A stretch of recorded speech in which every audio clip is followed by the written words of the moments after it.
નમસ્કાર વિદ્યાર્થી મિત્રો, ધોરણ 11 સાયન્સ રસાયણ વિજ્ઞાન ચેપ્ટર નંબર 2 પરમાણુનું બંધારણ. હવે આપણે આમાં આગળ વધીએ. લાસ્ટ વિડીયો લેક્ચરની અંદર આપણે ઇલેક્ટ્રોનના વીજભાર અને દળના ગુણોત્તરનો પ્રયોગ ભણ્યા હતા, બરોબર. હવે આપણે આગળ આજે વાત કરવી છે પ્રોટોન અને ન્યુટ્રોનની શોધનો પ્રયોગ, કે પ્રોટોન અને ન્યુટ્રોન કેવી રીતે શોધાણા. ઇલેક્ટ્રોનની શોધનો પ્રયોગ આપણે કેથોડ કિરણોની શોધ જે થઈ એનો પ્રયોગ ભણી લીધો આપણે, જે થોમ્સનનો પ્રયોગ. હવે આપણે આજે પ્રોટોન અને ન્યુટ્રોનની શોધનો પ્રયોગ ભણવો છે. પણ એ પ્રયોગ ભણીએ એની પહેલાં એક નાનકડો ટોપિક છે, નાનકડો એવો પ્રશ્ન છે કે ઇલેક્ટ્રોન ઉપરનો વીજભાર કેટલો છે. ઇલેક્ટ્રોન ઉપરનો વીજભાર જે એનો પ્રયોગ છે એ આપણે ભણવો છે. નાનકડો ટોપિક છે કે ઇલેક્ટ્રોન ઉપરનો વીજભારનો જે પ્રયોગ છે એ પ્રયોગ કોણે કર્યો. તો ઇલેક્ટ્રોનનો વીજભાર નક્કી કરવા માટે, કેમ કે ઇલેક્ટ્રોન છે માઇનસ વીજભાર, આપણે કીધો તો માઇનસ વીજભાર છે, ઋણ વીજભાર છે, પણ એ વીજભારની માત્રા કેટલી, એનું મૂલ્ય કેટલું, એ શોધવા માટેનો જે પ્રયોગ છે એ R.A. મિલિકન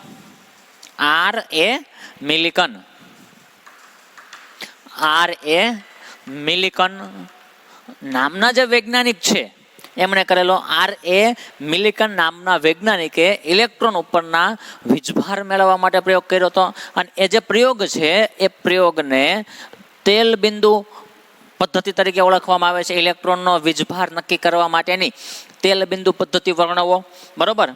આપણે ખાલી એટલું જ આવે છે, ટેક્સ્ટ બુકની અંદર આખું એનું ડિસ્ક્રિપ્શન આપેલું છે, પણ એ આપણા સિલેબસમાંથી માત્ર તમારી જાણ માટે આપેલું છે. તો એ R.A. મિલિકન નામના વૈજ્ઞાનિકે પ્રયોગ કર્યો. હવે એ પ્રયોગમાં એને શું કર્યું, શું જાણવા મળ્યું એને, તો કે પ્રયોગ ઉપરથી એવું જાણવા મળ્યું કે ઇલેક્ટ્રોન ઉપર જે વીજભાર છે એ કેટલો વીજભાર છે. તો ઇલેક્ટ્રોન ઉપર વીજભાર છે -1.6 × 10⁻⁹ કુલંબ જેટલો. કેટલો વીજભાર છે ઇલેક્ટ્રોન ઉપર? એક ઇલેક્ટ્રોન ઉપર -1.6 × 10⁻⁹ કુલંબ જેટલો વીજભાર છે. અને હાલના સમયની અંદર એ વીજભારનું મૂલ્ય થોડુંક આપણે પોઈન્ટ પછી આગળ વધારીને લખીએ તો હાલના સમયની અંદર એ મૂલ્ય જે છે 1.6022 × 10⁻⁹ કુલંબ જેટલો વીજભાર અત્યારે લખવામાં આવે છે. ઇલેક્ટ્રોન ઉપરનો વીજભાર અત્યારે હાલમાં જો આપણે કહેવું હોય તો કેટલો છે? -1.6022 × 10⁻⁹. આ માઇનસ શું દર્શાવે છે? ઇલેક્ટ્રોન ઋણ વીજભારિત છે એટલા માટે એ માઇનસ છે, બરોબર. હવે મિલિકને તારણ શું કાઢ્યું? એવું તારણ કાઢ્યું કે જે થોમ્સને જે પ્રયોગ કર્યો હતો, બરોબર, થોમ્સને જે પ્રયોગ કર્યો હતો વીજભારના દળ અને ગુણોત્તરનો પ્રયોગ, બરોબર, E/me, એમાં જે મૂલ્ય આવ્યું હતું આપણે 1.758820 × 10⁻11 કુલંબ પર કિલોગ્રામ, એ જે મૂલ્ય આવ્યું હતું, બરોબર, એ મૂલ્ય અને આ ઇલેક્ટ્રોનનો વીજભાર ફરી પાછો એનો ઉપયોગ કર્યો એને. એટલે એને શું કર્યું કે ઇલેક્ટ્રોનનું દળ ગોત્યું મિલિકને, કે ભાઈ ઇલેક્ટ્રોનનો વીજભાર ભાગ્યા ઇલેક્ટ્રોનનો વીજભાર અને દળનો ગુણોત્તરનો જે પ્રયોગ આ થોમ્સને જે આપેલું હતું મૂલ્ય, એનો ઉપયોગ કર્યો એને. એટલે ઇલેક્ટ્રોનનો વીજભાર 1.6022 × 10⁻⁹ કુલંબ છે. જો અહીં આગળ માઇનસ નથી લખેલું, કારણ શું? આપણે મૂલ્ય દર્શાવીએ છીએ. માઇનસ તો શું દર્શાવે છે? ઋણ વીજભાર દર્શાવે છે. આપણે મૂલ્યની વાત કરીએ છીએ. 1.6022 × 10⁻⁹ કુલંબ છેદમાં 1.758820 × 10⁻+11 કુલંબ ઇન્ટુ કુલંબ પર કિલોગ્રામ, બેનો ભાગાકાર કરો એટલે કેટલું આવશે? તો કે જો અહીંયા આ ઇલેક્ટ્રોન છે, વીજભાર કેન્સલ થાય એનો વીજભાર.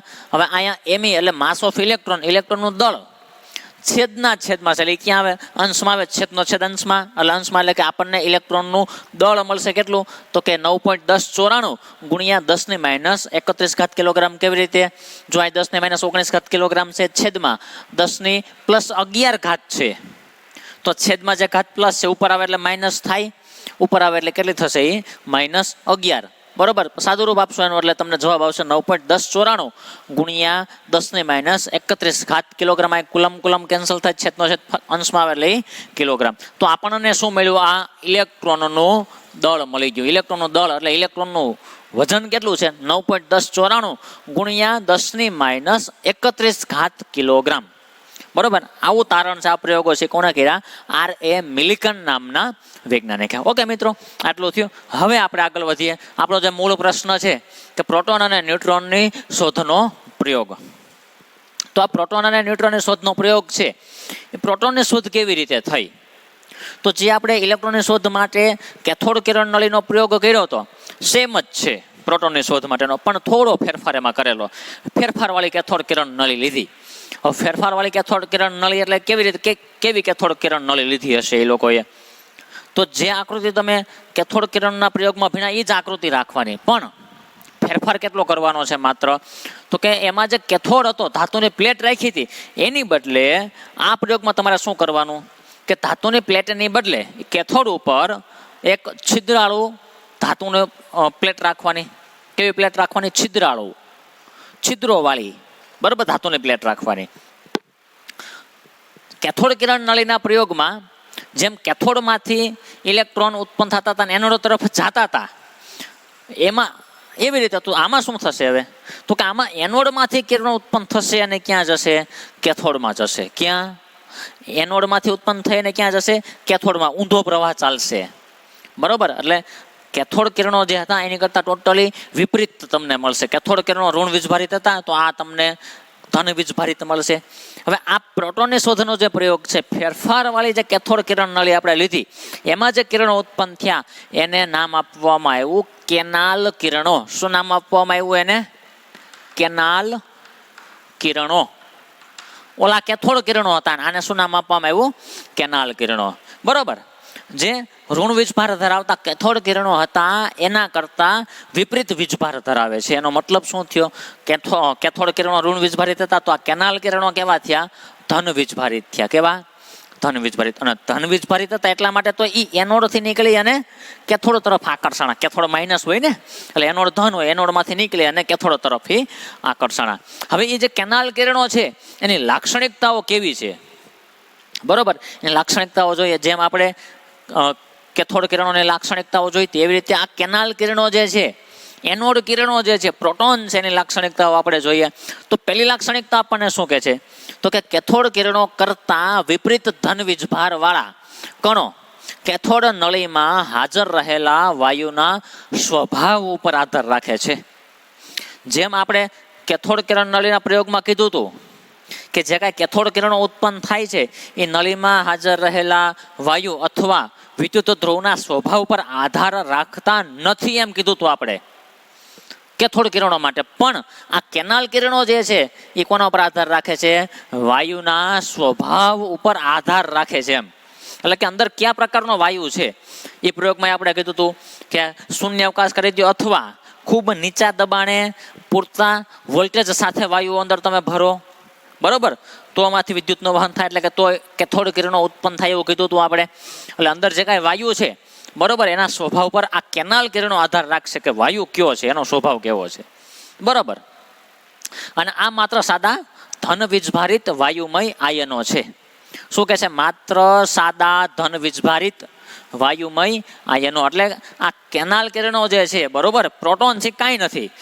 કેથોડ નળીમાં જે વાયુ છે, બરોબર, એ વાયુનું આયનીકરણ થાય, બરોબર, અને એ વાયુનો ધન વીજભારિત આયન બને. સાદા ધન વીજભારિત આયનો. સાદાનો મતલબ એમાંથી ઇલેક્ટ્રોન દૂર થઈ જાય એટલે પછી ખાલી શું વધે? ધન વીજભારિત વધે. ઇલેક્ટ્રોન દૂર થયેલું ધન વીજભારિત વાયુ આયન બનશે. માત્ર સાદા છે, એમાં બીજી કોઈની લાક્ષણિકતાઓ છે નહીં. આ પેલી લાક્ષણિકતા થાય કે કેથોડ કિરણ કરતા વિપરીત. વિપરીત એટલે ઉલટો. કેથોડ કિરણો ઋણ વીજભારિત હતા, તો વિપરીત એટલે ધન વીજભાર વાળા કણો આપણને કેથોડ કિરણ નળીમાં હાજર જોવા મળ્યા, જે વાયુના સ્વભાવ ઉપર આધાર રાખે છે, બરોબર. બીજી લાક્ષણિકતા શું કહે છે? કે કણોના વીજભાર અને દળનો ગુણોત્તર વાયુ કે જેમાંથી તે ઉદ્ભવે છે તેના ઉપર આધાર રાખે છે. કેથોડ કિરણ નળીનો પ્રયોગ સાથે સરખાવતો એટલે ખબર પડતી જશે. કેથોડ કિરણ નળીનો જે આપણે પ્રયોગ કર્યો હતો એમાં વીજભાર અને દળના ગુણોત્તરનું મૂલ્ય આપણે કેટલું હમણાં જોયું કે 1.758820 ગુણ્યા 1011 કુલંબ પર કિલોગ્રામ, બરોબર. આ જે મૂલ્ય છે એ મૂલ્યમાં આપણે એમ કીધું હતું કે એ વાયુના સ્વભાવ પર આધાર ન રાખે કેથોડ કિરણો માટે. પણ કેનાલ કિરણો માટે શું કહે છે કે વાયુના સ્વભાવ ઉપર, વાયુનો સ્વભાવ એટલે જે વાયુમાંથી તે ઉદ્ભવે છે, નળીમાં જે વાયુ ભરેલો છે, બરોબર, એના ઉપર આધાર રાખે છે. કહેવાનો મતલબ શું કે નળીની અંદર કેથોડ કિરણ નળી જે આપણે ભણ્યા હતા, બરોબર, એ નળીમાં અહીંયા અંદર જે વાયુ ભરેલો હોય જેમ હું આ વાયુ બદલાવું, આ અંદરનો વાયુ જેમ બદલાવું, બરોબર, જેમ વાયુ બદલાવીશ એમ આ E/me જે આ મૂલ્ય બદલાશે. વીજભાર અને આ દળનો ગુણોત્તર છે એનું મૂલ્ય બદલાશે. બરોબર, ખાસ સમજો. કેથોડ કિરણો માટે આ મૂલ્ય અચળ હતું, એટલે આપણે કીધું હતું કે મૂળભૂત કણ છે ઇલેક્ટ્રોન, એમ દરેક માટે અચળ મૂલ્ય મળે તમને.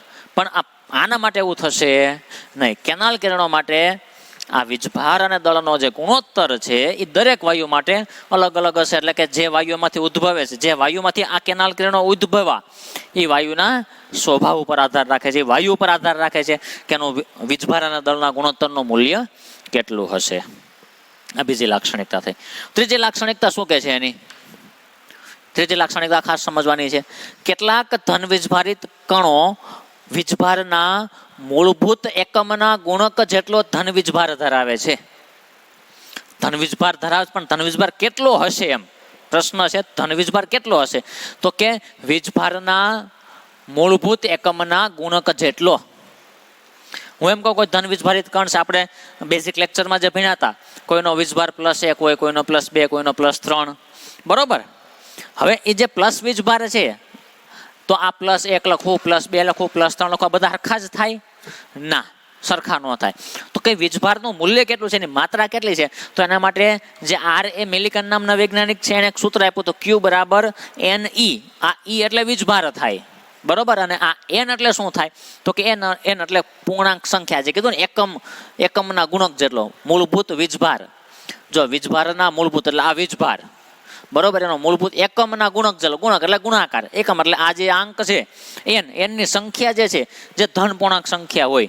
જો અહીંયા N = 1 મૂકો તો +1 વીજભાર આવે એનું મૂલ્ય. N = 2 મૂકો તો +2 વીજભાર થાય, બરોબર. N = 3 મૂકો તો +3 વીજભાર થાય. એટલે કેટલાક ધન વીજભારિત કણો જે છે એનો વીજભાર કેટલો હોય? તો કે એ વીજભારના મૂળભૂત એકમના ગુણક જેટલો ધન વીજભાર ધરાવે છે. એટલે ધન વીજભારની માત્રા તમને મળે કે ભાઈ આટલો ધન વીજભાર છે એમ. ચોથી લાક્ષણિકતા, ચુંબકીય અથવા વિદ્યુત ક્ષેત્રની હાજરીમાં આ કણો જે છે એની વર્તણૂક ઇલેક્ટ્રોન અથવા કેથોડ કિરણ કરતા તદ્દન વિપરીત છે. શું કહે છે? ચુંબકીય ક્ષેત્ર અથવા વિદ્યુત ક્ષેત્ર જો તમે રાખો કેનાલ નળીની આજુબાજુ, તો જે કણ ઉત્પન્ન થાય છે એની લાક્ષણિકતા કેવી હોય? બરોબર, તો કેથોડ કિરણો કરતા વિપરીત. ફરીવાર યાદ દેવડાવું તમને કે ભાઈ ચુંબકીય ક્ષેત્ર અથવા વિદ્યુત ક્ષેત્ર જો રાખવામાં આવે, તો આપણે જે પ્રયોગ ભણ્યા હતા એમાં શું કીધું? જો વિદ્યુત ક્ષેત્ર રાખો તો કેથોડ કિરણો બિંદુ A પાસે અથડાતા હતા. શું કામ? ઉપરની પ્લેટ ધન વીજભારિત હતી એટલા માટે. પણ આ કેનાલ નળીના પ્રયોગમાં શું થશે કે કેનાલ કિરણો ક્યાં અથડાશે? બિંદુ C પાસે અથડાશે. ઓલા કરતા ઉલટું, કારણ કે કેનાલ કિરણો પોતે ધન વીજભારિત છે, એટલે ઋણ બાજુ આકર્ષાય. તો સમજો ખાસ, કેથોડ કિરણો A પાસે અથડાતા હતા, પણ કેનાલ કિરણો ક્યાં અથડાશે? C પાસે, બરોબર. જો ચુંબકીય ક્ષેત્ર રાખો તો શું થતું હતું? ચુંબકીય ક્ષેત્ર રાખો તો કેથોડ કિરણો C પાસે અથડાતા હતા. એની બદલે હવે જો કેનાલ કિરણોની આસપાસ, કેનાલ નળી છે એની આસપાસ જો આપણે ચુંબકીય ક્ષેત્ર રાખીએ તો કિરણો ક્યાં અથડાશે? A પાસે અથડાશે. કેથોડ કિરણો કરતા વિપરીત, ઉલટું એમ, બરોબર. વિપરીત છે એની વર્તણૂક. ઓકે, આ ખ્યાલ આવશે. આ 4 એની લાક્ષણિકતા થઈ. હવે જે વાત કરીએ આપણે આગળ કે ભાઈ જે પ્રોટોન છે, બરોબર, એ સૌથી હલકામાં હલકો, એટલે કે સૌથી નાનામાં નાનો ધન આયન જે છે એ ક્યાંથી મેળવવામાં આવ્યો? તો કે એ હાઇડ્રોજનમાંથી મેળવવામાં આવ્યો. ક્યાંથી? હાઇડ્રોજનમાંથી. હાઇડ્રોજનને આપણને ખબર છે ઇલેક્ટ્રોન રચના બેઝિક લેક્ચરમાં આપણે ભણી ગયા. પરમાણુ ક્રમાંક 1, ઇલેક્ટ્રોન એમાં 1 હોય, બરોબર. પ્રોટોન 1 હોય, 1 ઇલેક્ટ્રોન દૂર થઈ જાય એટલે ખાલી પ્રોટોન જ વધે. સૌથી નાનો જે કદ એનું છે. તો સૌથી નાનામાં નાનો ધન આયન જે છે આપણને હાઇડ્રોજનમાંથી મેળવવામાં આવ્યો. અને હાઇડ્રોજનમાંથી ધન આયન મેળવ્યો એટલે આપણે નામ શું આપ્યું એને? પ્રોટોન. શું નામ આપવામાં આવ્યું એને? પ્રોટોન. હવે આ જે પ્રયોગ છે પ્રોટોનની શોધ જે છે એ 1919માં થઈ. ક્યારે? 1919માં. હવે ત્યાર પછી એવું વૈજ્ઞાનિકોને જાણવા મળ્યું કે ભાઈ આ પરમાણુના બંધારણ માટે માત્ર પ્રોટોન અને ઇલેક્ટ્રોન જ જવાબદાર નથી. હજી પણ કંઈક એવા વીજભાર રહિત કણ હાજર હોવા જોઈએ. વીજભાર રહિત હજી બીજા કણ પણ હાજર હોવા જોઈએ કે જે પરમાણુનું સંગઠન કરે. સંગઠનનો મતલબ પરમાણુનું બંધારણ કરે. અને એટલા માટે થઈને ત્યાર પછી ચેડવિક નામનો વૈજ્ઞાનિક, ચેડવિક નામના વૈજ્ઞાનિકે શું કર્યું? તો કે ચેડવિક નામના વૈજ્ઞાનિકે બેરિલિયમ ધાતુનું પાતળું પડ લીધું. શું કર્યું? બેરિલિયમ, બરાબર, બેરિલિયમ ધાતુનું પાતળું પડ લઈ અને એના ઉપર આલ્ફા કણોનો મારો કર્યો. બરોબર, આ બેરિલિયમ ધાતુનું પાતળું એને શું લીધું? પડ લીધું, વરખ લીધું, પાતળું એકદમ પાતળું પડ લઈ અને એના ઉપર એને આલ્ફા કણો, ક્યાં કણો? આલ્ફા કણો.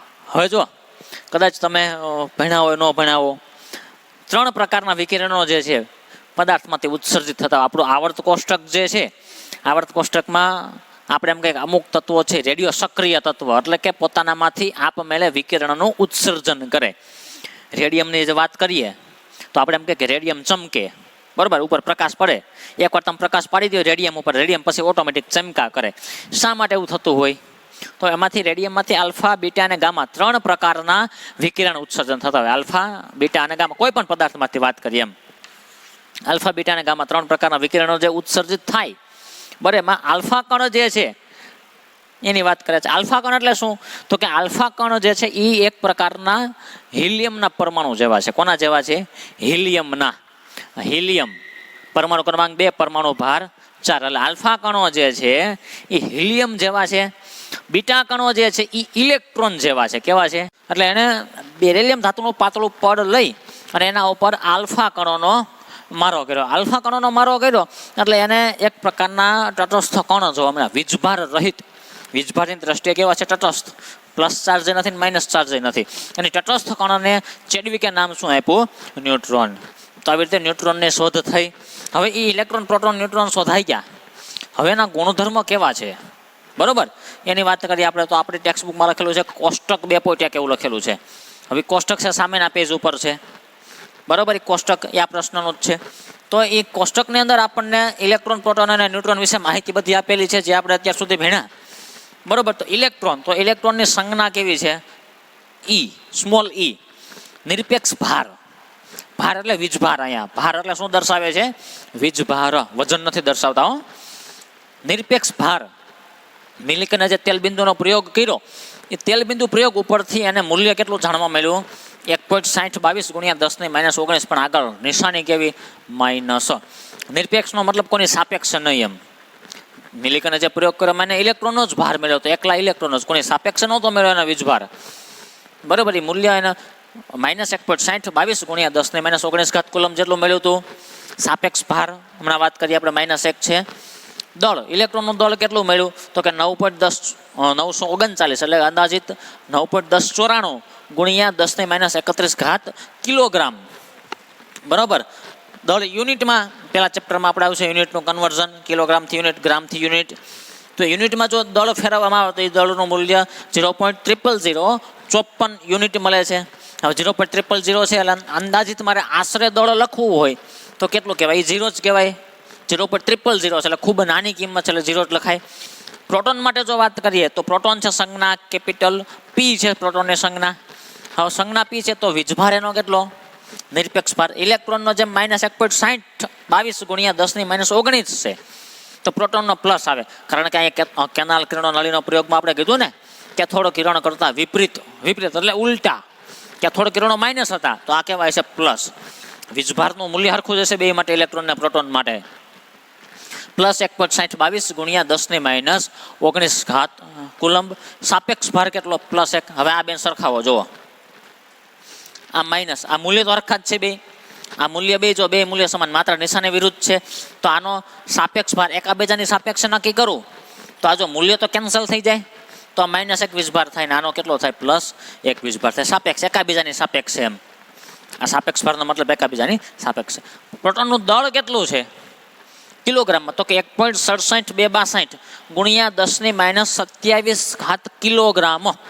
આ પ્રોટોનનું દળ કિલોગ્રામમાં છે, ઇલેક્ટ્રોન કરતાં થોડુંક વધારે છે. જો આ -27.